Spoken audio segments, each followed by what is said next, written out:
The air in the Devington penthouse was so thick with greed you could choke on it. The family gathered dressed in dark, expensive fabrics that looked more like armor than mourning. They eyed the leather-bound will on the mahogany table, calculating their shares, their futures, their new levels of power. And in the corner on a small, hard-backed chair by the door sat Emma Vance.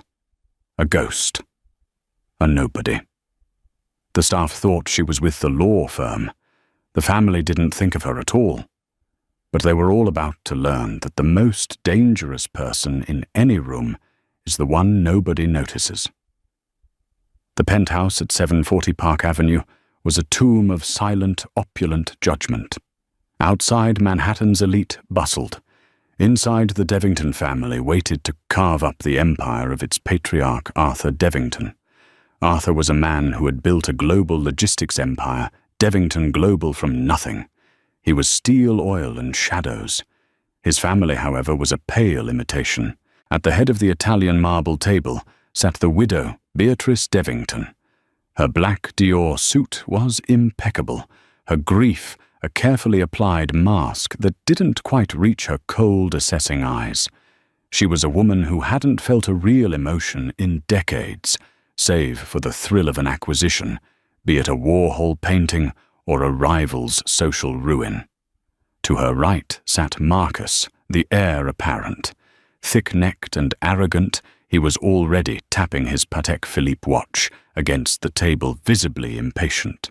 He saw the company as his birthright, a toy he'd been waiting 40 years to fully control. He'd already run a few side projects into the ground, most notably the disastrous Azure Sky Tower project in Dubai, a billion-dollar hole Arthur had been forced to plug. To her left sat Seraphina Devington Price and her spineless husband, Gideon. Seraphina was a creature of social media, her grief broadcast to her 3 million followers via a series of artfully tearful selfies. She was less concerned with the company and more with the art collection, the Hamptons estate and the contents of the vault. And then there was Emma Vance. She had slipped in quietly, her simple, unadorned black dress a stark contrast to the family's couture mourning. Her hair was pulled back in a simple bun, and her face was pale, her eyes red-rimmed from genuine sorrow.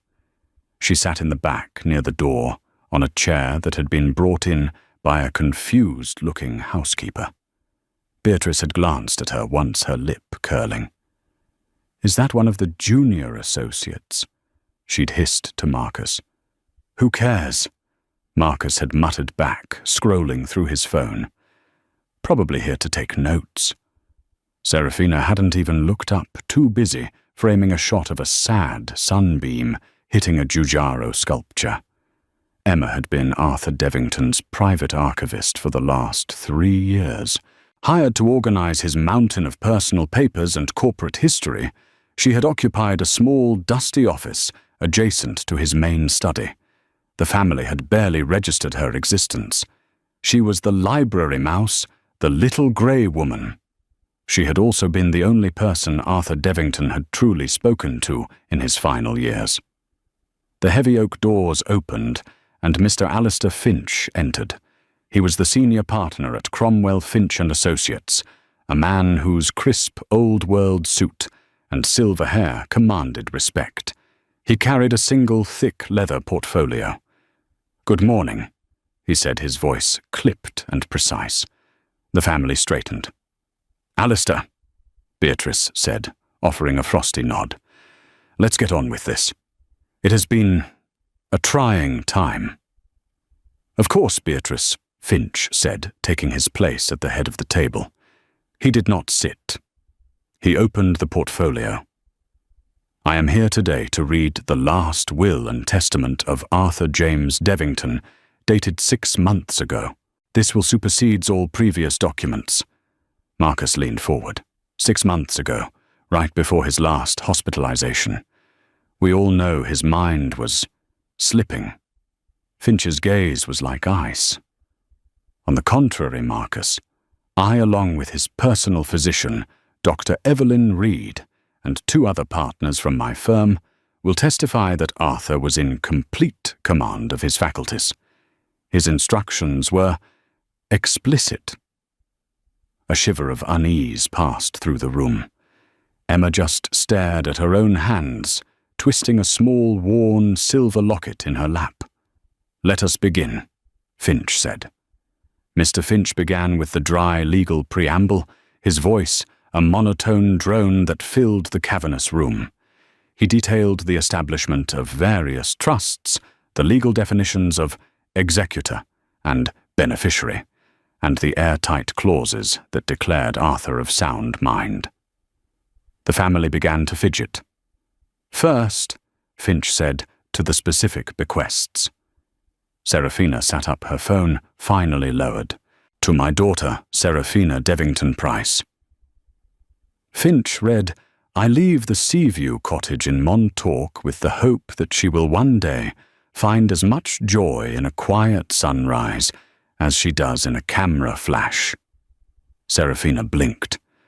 "The cottage," she whispered. The cottage was a drafty 3-bedroom shack on the wrong side of the highway. It was a glorified tool shed. "What about the Hamptons estate, the main house?" "That is all," Finch said, turning the page. "To my son, Marcus Devington." Marcus smiled, adjusting his tie. "I leave my complete collection of vintage automobiles currently housed in the Connecticut garage in the hopes that he will learn that possession is not the same as appreciation." Marcus's smile faltered. "The cars. That's it." He knew, though he wouldn't admit it, that Arthur had secretly sold the Ferrari 250 GTO and the Aston Martin DB5 months ago to cover the losses from the Azure Sky Tower. What was left was mostly nostalgia and engine trouble. The company, the shares. "We are not yet at the residuary estate, Marcus," Finch said coolly. "And to my wife, Beatrice Devington." Beatrice inclined her head, the picture of graceful, expectant widowhood. "I leave a lifetime stipend of $250,000 per year to be paid from the estate sufficient for a comfortable life. I also leave her the entirety of her personal jewelry, which she has already acquired." The silence that followed was absolute. Beatrice's face, sculpted by years of the best cosmetic surgeons on Park Avenue, went completely, terrifyingly blank. $250,000, Seraphina squeaked, doing the math. That's our Amex bill. That's less than I pay my publicist." Beatrice raised a trembling hand. "Alistair, this is a joke, a cruel, senile joke. The penthouse, the jet, the company. The penthouse, the jet, and all other personal effects are part of the residuary estate." Finch said, his face impassive. "As is Arthur's controlling 51% stake in Devington Global." Marcus slammed his hand on the table. "Then who the hell gets that? Who gets the estate?" Alistair Finch paused. He looked down at the document, then looked up at his gaze, sweeping past the enraged family. His eyes traveled to the back of the room, to the small grey woman by the door. He took a deep breath. "The residuary estate," he read, "including all properties, liquid assets, art collections, holdings, and the controlling 51% stake of voting shares in Devington Global, I leave in its entirety. To Ms. Emma Vance." For a full 10 seconds the world stopped. The only sound was the ticking of a grand 18th century French clock. "Who?" Beatrice whispered, her voice cracking. "What did he say?" Marcus demanded. Seraphina was the first to realize. Her head snapped around her perfectly made-up eyes, widening in disbelief as she pointed a manicured finger. "Her, you mean her, the librarian." Emma Vance, who had been crying silently, looked up, her eyes meeting Mr. Finch's. He gave a small, almost imperceptible nod. She stood up, and the room exploded. "This is an outrage!" Marcus roared, his face a mottled, furious red. He stalked toward Emma, his large frame towering over her. You're a thief, a parasite. What did you do? Seduce a dying old man. Get out of this house! Beatrice shrieked, her composure shattering like cheap glass. Security call, security! Remove this creature! Serafina was already live-streaming her face, pressed close to her phone's camera. Oh my God, you guys, you will not believe what is happening. This servant has tried to steal our entire family's legacy. It's a coup. Emma flinched but stood her ground. Enough. Mr. Finch's voice was a whip crack. It cut through the hysteria. The room fell silent again, panting and glaring. Arthur Fore. Finch said, his voice laced with authority, prepared for this eventuality. He knew his family, and he left a letter. He instructed me to read it only if his decision was contested. Contested? Marcus spat. Of course it's contested. Very well. Finch pulled a separate sealed envelope from the portfolio. It was in Arthur's own hand. Finch broke the wax seal. He begins, Finch said, by addressing all of you. He cleared his throat and began to read, and as he did, it was as if Arthur Devington himself had entered the room, his voice full of cold disappointment. To my family, the letter began. If you are hearing this, it means you have reacted exactly as I predicted. With greed, with rage, and with a complete lack of self-awareness. You are my greatest and final disappointment. Beatrice let out a small, strangled gasp. To my wife, Beatrice. You have been my partner in name for 40 years, but a stranger in my home for 30. Our marriage became a transaction the day I paid off your father's debts. You cared only for the status my name gave you. The stipend will allow you to live comfortably, but it will not allow you to continue the farce of being a New York queen. Your reign is over. To my daughter Serafina, I have watched you trade a world-class education for a world of shallow validation from strangers. You have mistaken influence for importance. You are a hollow, empty vessel, and you have taught my grandchildren nothing but vanity. The cottage in Montauk is the last place I remember you reading a book instead of a comment section. Perhaps you will find a piece of your old self there. And to my son Marcus, the words were heavy, each one a hammer blow. You are my greatest shame. You are weak, you are arrogant, and you are stupid. You have all of my ambition and none of my intellect. You see the company as your personal piggy bank. The Azure Sky Tower was not just a mistake. It was fraud. I know you moved millions into an offshore shell company. Did you think I wouldn't find it? I have spent the last 5 years cleaning up your messes, bailing you out, and hiding your incompetence from the board. Marcus looked as if he'd been punched. He's lying. The old man was delusional. Finch continued reading. But this will prove I am not. And it brings me to Emma. All eyes filled with pure, unadulterated hatred snapped back to Emma. 3 years ago, I hired Emma Vance to archive my life. I believed it would be a simple task of cataloguing ledgers and photographs. Instead, it became my salvation. While my family circled me waiting for me to die, Emma talked to me. Not as a CEO, not as a wallet, but as a man. We talked about history, about poetry, about the stars. She was the only one who noticed when I was in pain. The only one who would read to me when my eyes grew tired. And she was the only one who was smart enough to understand the business. Oh yes, Marcus. You didn't know, did you? While you were at your power lunches, which I know were $5,000 affairs at per se, I was in the library with Emma. I was teaching her. I showed her the ledgers, I explained my strategies. I taught her how I built this empire, and she not only understood, she saw how to make it better. Finch paused for dramatic effect, then read the final devastating paragraph. Do you remember Project Nova, Marcus? The new logistics strategy that you took credit for at the last shareholders' meeting. The one that saved our fourth quarter. You stole that presentation from a file on my desk. It was Emma's work. She designed the entire system. She ran the projections. She is the only person on this planet I trust to protect my legacy. The company is not your birthright. It is my life's work, and I am leaving it to the only person who deserves it. The letter ended. Mr. Finch folded it carefully. Emma stood, tall tears streaming down her face, but not from sadness, from vindication. Now, Finch said, turning to the family.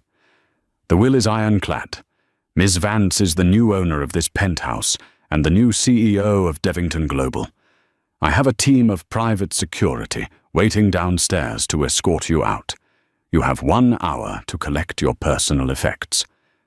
The family did not move. They were paralyzed, trapped in a nightmare. Beatrice was the first to find her voice, a low, venomous hiss. You will not have this, you little witch. She whispered, her eyes promising ruin. I will tie you up in court for the rest of your miserable life. I will see you on the street. You can certainly try, Beatrice, Mr. Finch said, checking his watch. But every day you fight this, you will be spending your money on legal fees. Ms. Vance, on the other hand, he smiled, will be using the Devington Global Legal Department. I'm calling the board, Marcus bellowed, fumbling for his phone. They will never stand for this. They'll hold an emergency vote. They'll oust her. She's a nobody. Emma finally spoke. Her voice was quiet, but it cut through the room like a diamond. Please do, she said. Marcus froze his thumb, hovering over his phone. Call Mr. Henderson. Call Ms. Davies. Call the entire board. Emma continued, stepping away from the wall and walking toward the center of the room. She was no longer the grey mouse. She was transforming. Ask them if they'd prefer to be led by the person who designed Project Nova or the person who almost bankrupted the company with the Azure Sky Tower. She looked at Marcus. I have the full forensic audit of that project, Marcus. The real one. Not the one you paid Deloitte to fabricate. The one Arthur and I ran ourselves. The one with the wire transfers to your shell company in the Caymans. Marcus's blood drained from his face. He was no longer red. He was a pasty, sickly white. You, he stammered. You can't prove that. I can, Emma said. And Mr. Finch will be delivering it to the SEC and the District Attorney's Office by 4 p.m. today, unless you and your mother and sister are out of this building in 1 hour. Peacefully. It was a brilliant or brutal checkmate. Arthur had taught her well. Beatrice, a woman who understood survival above all else, stood up. She knew she was beaten at least for this round. She gave Emma one last look, a look of such profound hatred, it was almost impressive. You have won. For now, Beatrice said, her voice shaking with repressed fury. But you are not one of us. You will never be. The world you've just inherited, it will eat you alive. I'll take my chances, Emma replied, her gaze unflinching. Beatrice turned and walked with stiff, defeated dignity out of the room. Serafina, sobbing hysterically, grabbed her purse and ran after her mother. My followers are not going to believe this. This is character assassination. Marcus was the last to leave. He looked at Emma, then at the desk, then at the Warhol painting of his father on the wall. He was a king without a kingdom. You'll regret this, he growled. You already do, Emma said. He left, slamming the door so hard the 18th century clock on the mantel chimed. Emma stood alone in the massive room, the silence deafening. She walked to the window and looked out over Central Park. The city was a glittering, endless promise. Mr. Finch approached her quietly. "That was, if I may say, brilliantly handled, Miss Vance. Arthur would have been proud." "He told me what to do," Emma said, her voice small again for a moment. "He said, don't fight them with emotion. Fight them with their own balance sheets." "Indeed," Finch said. "My security team, led by a Mr. Thorne, is now securing the lobby and the elevator. The previous household staff who were loyal to Beatrice are being dismissed. A new team vetted by my office will be here within the hour. What is your first order?" "Ms. Vance?" Emma took a deep, shuddering breath. The simple black dress felt strange on her, now like a costume she was ready to shed. "First," she said, her voice hardening, "call the board. Schedule an emergency meeting for 9 a.m. tomorrow. I'll be presiding. Second, get me the real CEO of Devington Global on the phone. Not Marcus. I mean the COO, Elizabeth Renner. She's the one who's actually been running the company. I need to know who our allies are." Finch smiled. "Right away, Ms. Vance. And Mr. Finch?" "Yes. Call Tom Ford's personal shopping department. Tell them I need an entire new wardrobe by morning. And tell them," she said with the first hint of a smile, "to bill the estate." The next 24 hours were a trial by fire. Emma's story was a media sensation. Serafina's social media tirade had painted Emma as a gold-digging viper, and the New York Post had run a full-page cover with her photo, taken from an old, grainy staff ID, under the headline, "The Cinderella Snake." The Devington Global boardroom was just as hostile. It was a cavernous space on the 60th floor, all glass and steel, overlooking the city Emma now technically owned. The board was comprised of 10 men and women, most of whom had known Arthur for decades and had watched Marcus grow up. They looked at Emma like she was an exotic and possibly venomous insect. Emma walked in at 9 a.m. on the dot. She was not the grey mouse from the will reading. The Tom Ford suit was sharp, a deep navy blue power suit that was both feminine and severe. Her hair was down, styled in a sleek, professional manner. She looked every inch the billionaire she had become. "Good morning," she said, her voice amplified slightly by the room's microphone system. "I am Emma Vance. As you all know, per the terms of Arthur Devington's will, I am the new majority shareholder of this company." William Henderson, a long-time board member, and Marcus's godfather, was the first to speak. "This is a farce.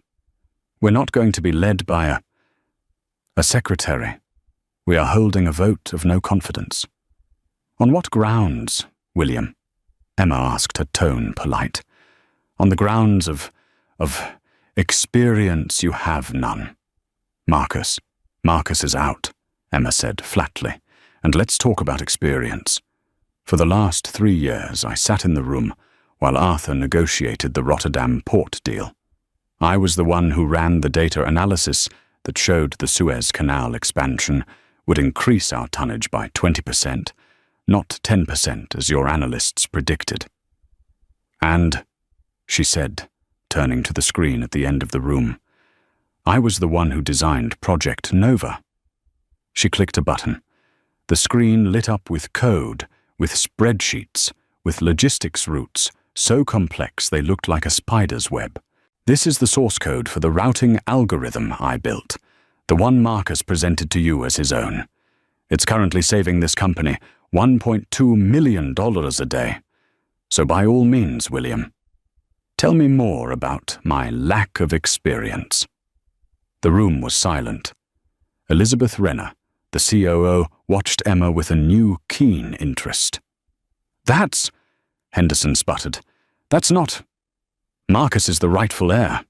"The rightful heir," Emma said, her voice dropping, also signed off on the Azure Sky Tower, a project that, if it had gone public, would have triggered an SEC investigation, that would have destroyed us all. He used Devington Global Funds to pay off his gambling debts to a Macau casino disguised as consulting fees to a shell company. She clicked again. A new screen appeared. This one showed bank transfers, dates, amounts, all leading from a Devington Global account to a shell corporation and then directly to a casino's holding company. Marcus is a liability, Emma said. I am an asset. Arthur knew that, which is why he gave me the company. You have two choices. You can side with me, the person who created your last quarter's profits, or you can side with Marcus, the man who nearly put you all in prison. I am not here to ask for your permission. I am here to tell you how things are going to be. My first act as CEO is to fire Marcus. My second is to promote Elizabeth Renner to president, reporting directly to me. Elizabeth's eyes widened. This board will vote to confirm my position as chairwoman, Emma stated. Or by 5:00 p.m. today, this evidence of Marcus's fraud, which several of you knew about and helped cover up, will be on the front page of the Wall Street Journal. Do I make myself clear? It was a hostile takeover, executed flawlessly. One by one, the board members nodded. William Henderson looked like he was going to be sick. Emma had won the board. But the family's war was just beginning. Beatrice and Marcus were not going to disappear quietly. They had lost the first round, but they had decades of social capital and a deep, burning need for revenge. They hired the most ruthless lawyer in New York, Julian Thorne, a man who specialized in breaking ironclad wills. Thorne's strategy was simple and brutal, paint Emma, as a master manipulator who had preyed on a sick, senile old man. He filed a lawsuit contesting the will on the grounds of undue influence and lack of testamentary capacity. The case became the media event of the season. The courthouse was a circus of reporters and Seraphina's vlogging. Emma sat in the defendant's chair, stoic and composed, as Julian Thorne began his assault. "Miss Vance," he began, his voice dripping with synthetic pity, "you were hired as an archivist, correct? A glorified book duster. And yet in 3 short years, you managed to convince one of the world's wealthiest men to disinherit his entire family, his wife of 40 years, his children, and give everything to you.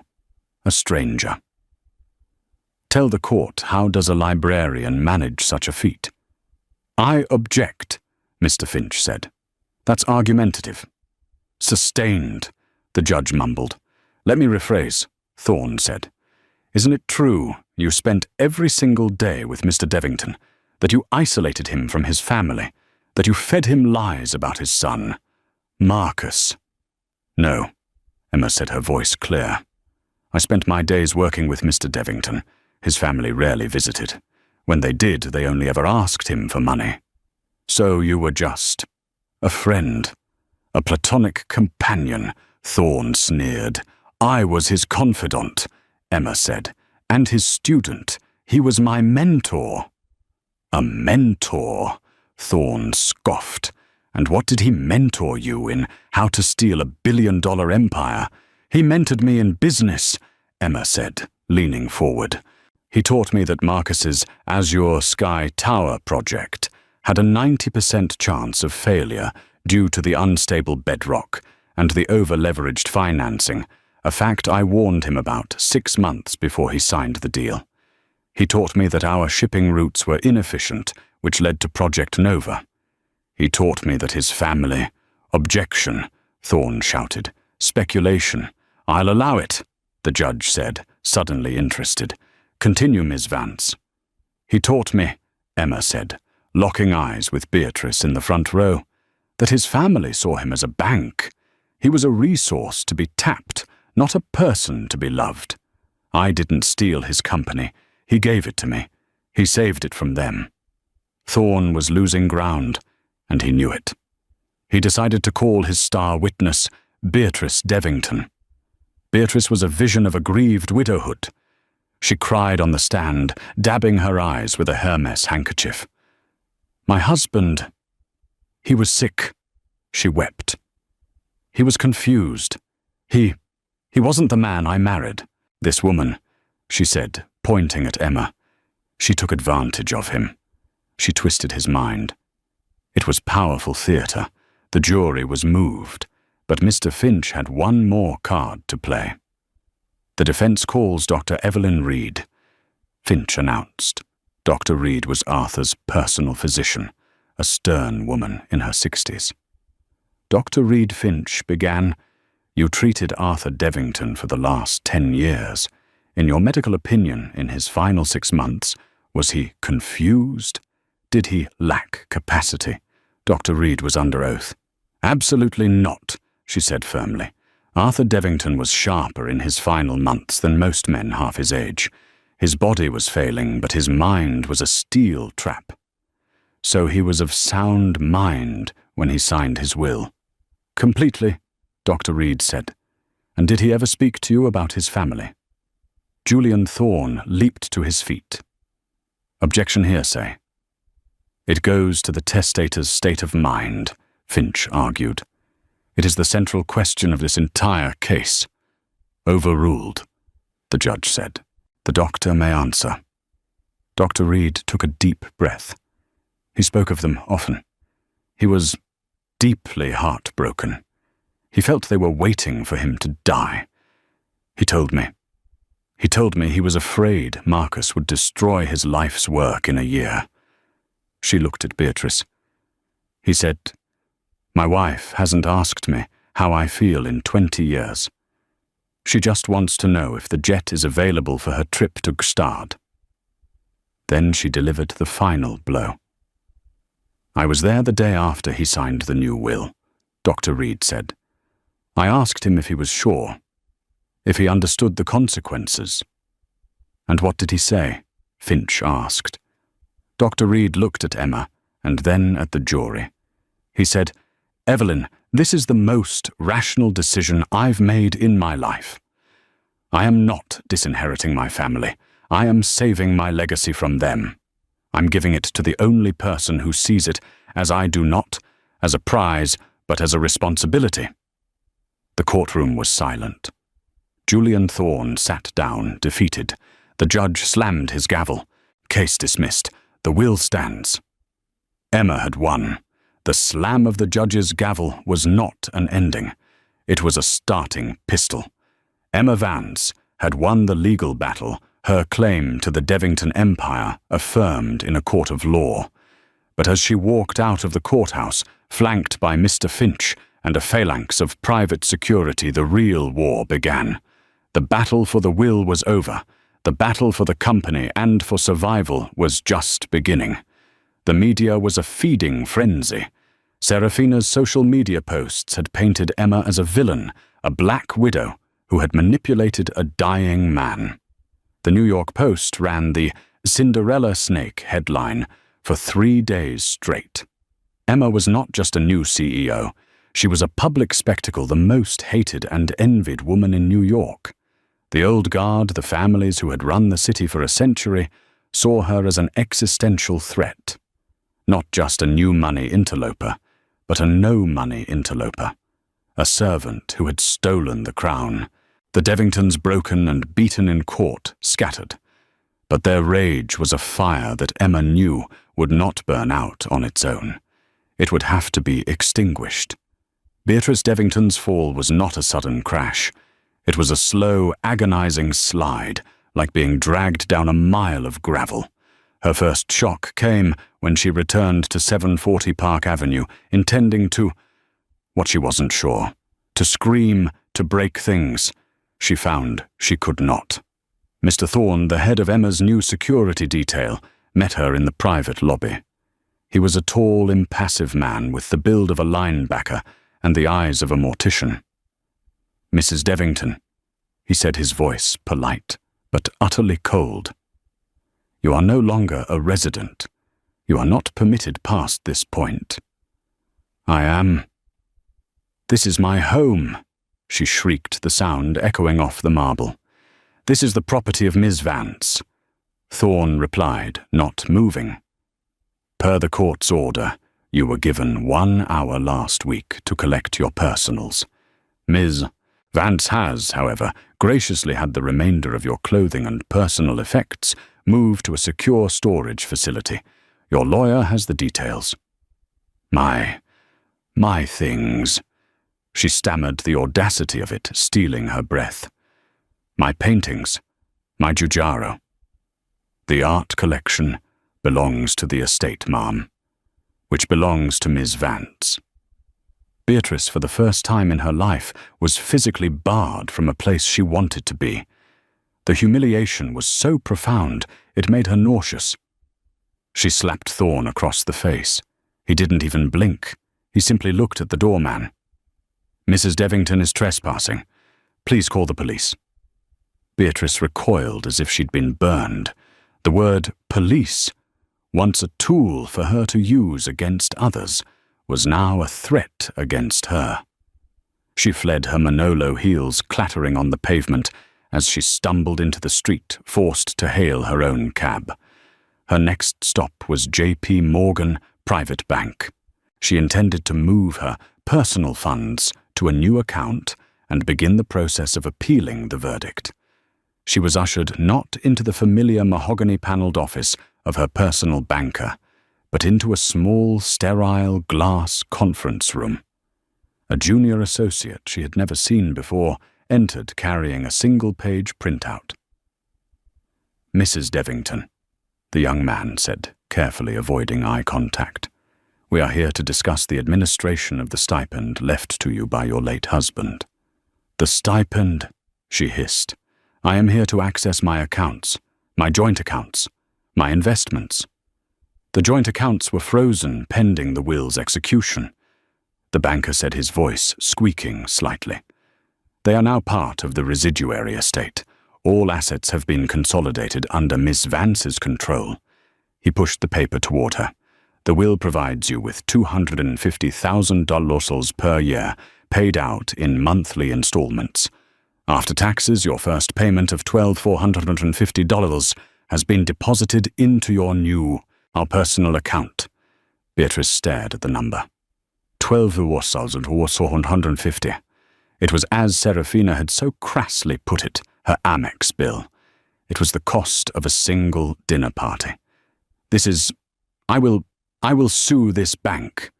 You are free to do so, ma'am, the banker said, standing. But our legal department has confirmed. We are legally bound to follow the executor's instructions, and the executor is Miss Vance. Defeated, Beatrice moved into a 2-bedroom rental on 81st and 3rd. It was respectable by any normal standard, but to her it was a hovel. The doorman didn't wear white gloves. The lobby smelled faintly of cleaning solution, not Joe Malone diffusers. She put on her armor, a black Chanel suit she'd been allowed to keep, and decided to remind the world who she was. The Met was holding its annual acquisitions gala. She had chaired the committee for a decade. She arrived, her head held high, and walked to the entrance. A young woman with an iPad stopped her. Name, please. Beatrice Devington. She said it with all the force she could muster. The woman scanned the list, scanned it again. I'm sorry, I don't see that name. That's impossible. Check again. Devington. I'm sorry, ma'am. The woman said, her smile becoming strained as the line grew behind Beatrice. You're not on the list. I am on the committee, Beatrice snapped. From inside, Nan Blakely, a woman whose social ascent Beatrice had personally engineered, emerged.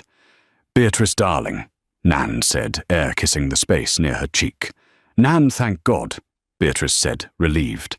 Tell this child who I am. Nan's smile was pure polite venom. Oh, darling, didn't you hear? We had to restructure the committee. With the situation. It's all so terribly sad. She looked at the woman with the iPad. She's not on the list. She must be confused. And just like that, Nan swept past, leaving Beatrice on the wrong side of the velvet rope, the flashbulbs of the paparazzi, suddenly finding her a new, more interesting target, the fallen queen. She was a ghost. Her reign was over. Serafina, in contrast, embraced her fall. She saw it as content. "You guys," she said, her voice cracking her mascara, perfectly smudged for her phone's camera. "You will not believe what that monster has done. She's kicked my mother out of her house. We have nothing." She had expected an avalanche of sympathy, a wave of card to justice for Serafina. What she got was a torrent of brutal public ridicule. "Ilya," read the top comment. "You have nothing? You mean you just have the Montauk Cottage cry me a river-rich girl?" "Wait," wrote another. "Isn't this the same woman who posted a pic of her sod $8,000 handbag last month? Boo-hoo."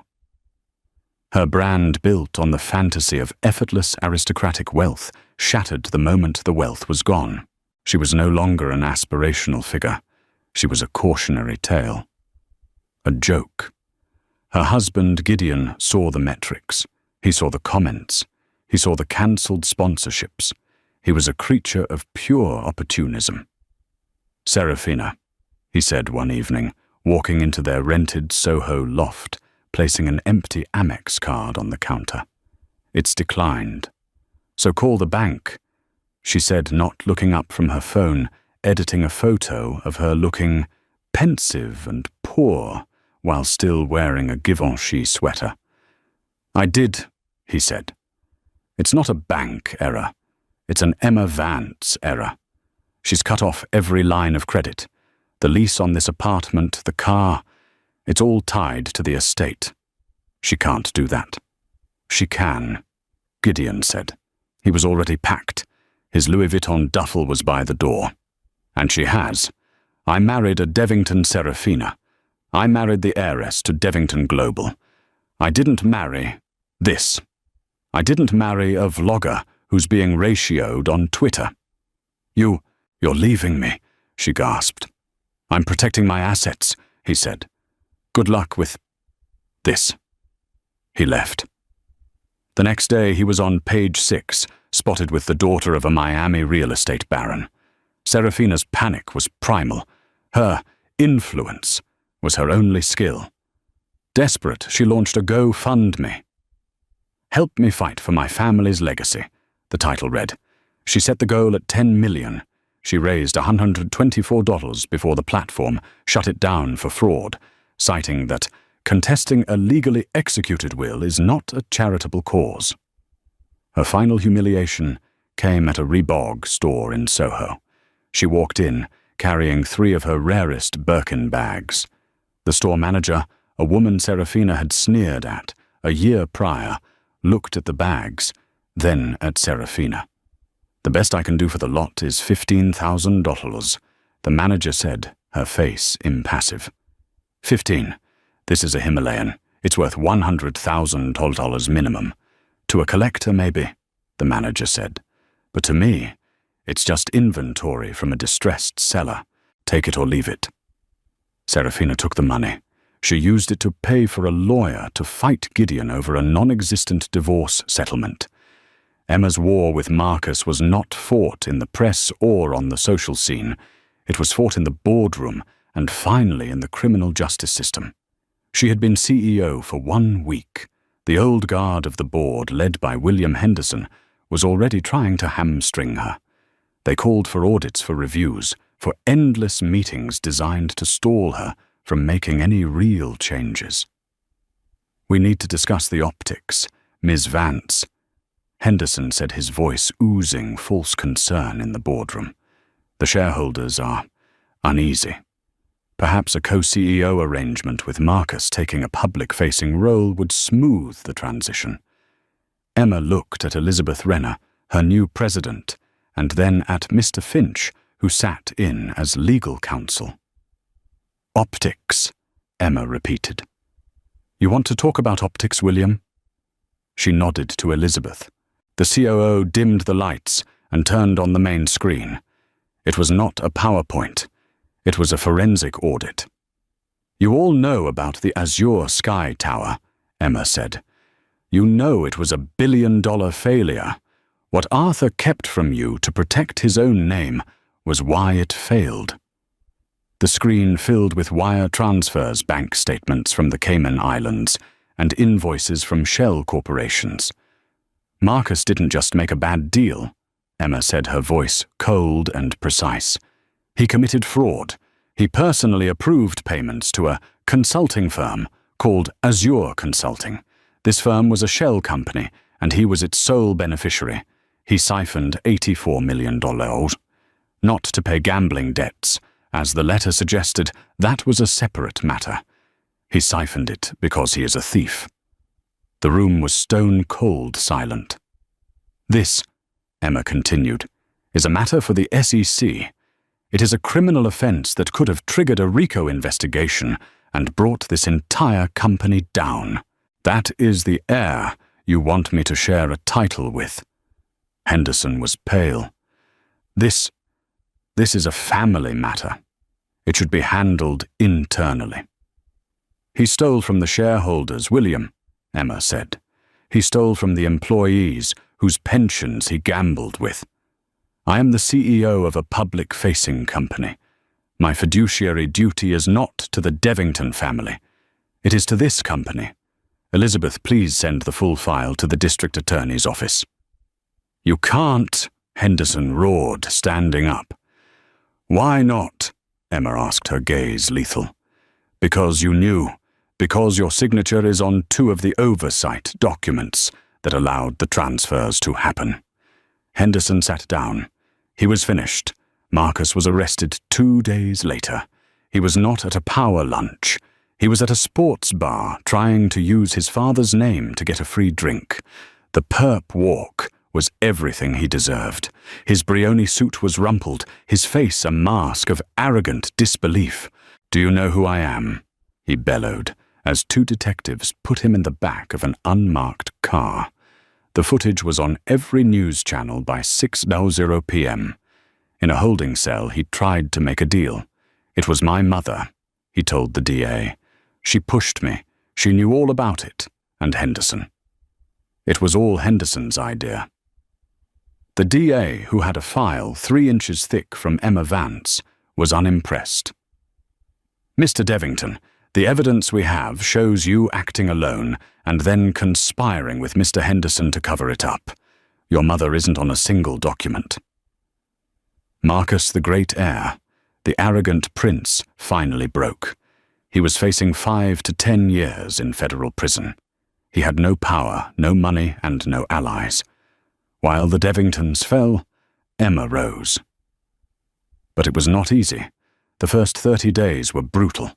The company was a ship full of officers loyal to its former corrupt captain. Her first act was to fire William Henderson and 2 other executives who had been complicit in Marcus's schemes. This sent a shock wave through the company. The old guard saw it as a purge. The younger, smarter employees saw it as liberation. Her first major crisis came a month later. A wildcat strike at the port of Singapore shut down their entire Southeast Asian shipping lane. It was a critical route responsible for 30% of their quarterly revenue. The operations team, led by a Marcus loyalist named Davies, told her their hands were tied. "We'll have to wait it out, Ms. Vance," he said in a meeting, a smug look on his face. "We'll take the loss. It'll be $50 million minimum." He was waiting for her to fail. Emma looked at him. "Thank you for that assessment, Mr. Davies. You're fired." The room gasped. "Elizabeth," Emma said, turning to her president. "Bring up the archives, specifically 1988, the Malacca Strait dispute." "The archives?" Elizabeth asked, confused. "I'm an archivist, remember," Emma said with a small smile. She walked to the smart board. Arthur faced a similar strike in 1988. The board wanted to capitulate. He found another way. For the next hour, Emma dominated the room. She pulled up old maps, forgotten shipping manifests, and mothballed contracts. "There's a smaller, privately owned port in Subic Bay in the Philippines." she said, highlighting a map. Arthur signed a 50-year preferred access deal with them in 1989 after the US Navy pulled out. It's been dormant for 20 years, but the contract is ironclad. It will cost us more in fuel, but Project Nova's algorithm can recalculate the routes. She turned to the stunned operations team. I want the entire fleet rerouted to Subic Bay within 12 hours. The algorithm is already running the projections. We won't just save the quarter. We'll be the only logistics company moving goods in that sector. We can charge a premium. We won't lose $50 million to... We'll make $100 million. That night, Emma and Elizabeth Renner were the last two in the office, watching the new routes go live on the global map. How did you know that? Elizabeth asked, her voice full of genuine awe. That contract, it's older than most of our analysts. Because I read everything, Emma said, sipping a cup of coffee. Marcus saw the company as a bank. I saw it as a library. While he was reading restaurant menus, I was reading 40 years of logistics history. Elizabeth raised her coffee cup. To the librarian, she said. Emma was changing the culture. She promoted 2 junior data analysts from the basement floor, 2 brilliant kids who Marcus wouldn't have known from the janitors. She'd eaten lunch with them in the cafeteria for a year. She knew they were the real brains behind half the company's tech. She gave them a new innovation lab and an unlimited budget. She walked the floors. She knew the names of the accountants, the receptionists, the logistics managers. They weren't staff to her. They were the company. The loyalty she built in those 6 months was not bought with money or fear. It was earned with competence and respect. 6 months after the trial, the Cinderella snake was a distant memory. The Wall Street Journal had a new name for her, the Nova CEO. Devington Global's stock was up 12%. The CEO's office was no longer Arthur's dark, heavy tomb. Emma had it completely redesigned. It was light modern and open with glass walls and state-of-the-art data screens. She was on a video call with the Tokyo office, her voice crisp and decisive. Yes, Mr. Tanaka, she was saying, her Japanese, fluent a skill she'd taught herself in the library. Project Nova's expansion into the Pacific Rim is our top priority.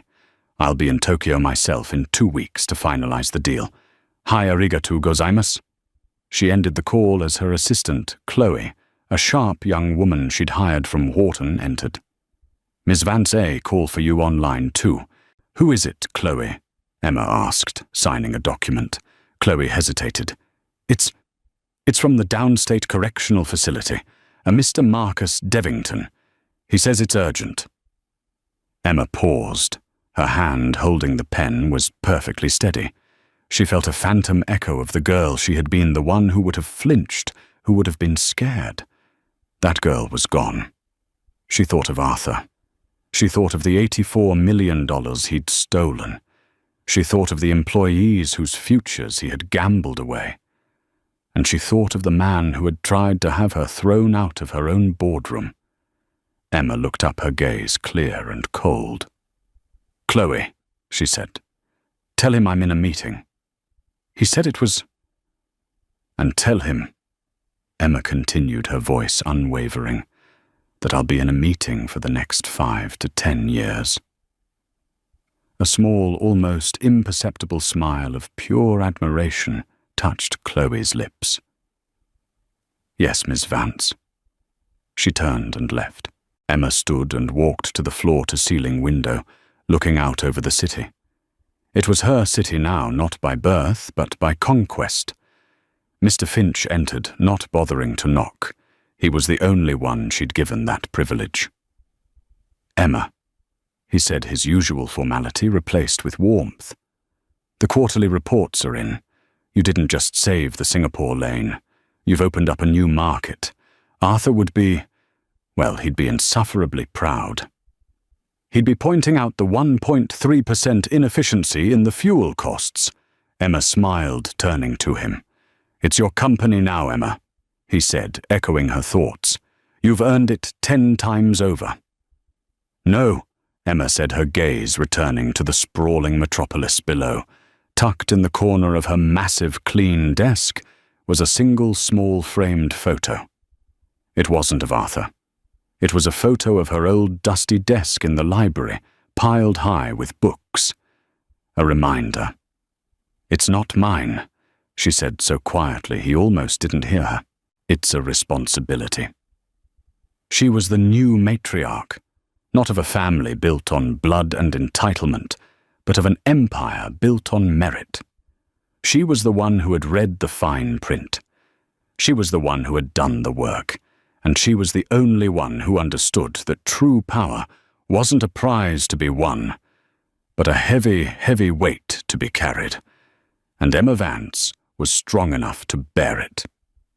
And just like that, the quietest person in the room became the most powerful. Emma's story is a powerful reminder that true strength isn't about being the loudest, but about being the smartest, the most prepared, and the most underestimated.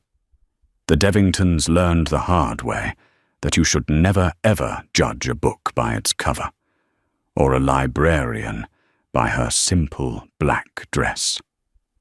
What did you think of Emma's ultimate revenge? Do you think the family got what they deserved? Let me know your thoughts in the comments below. I read every single one, and I want to hear what you think.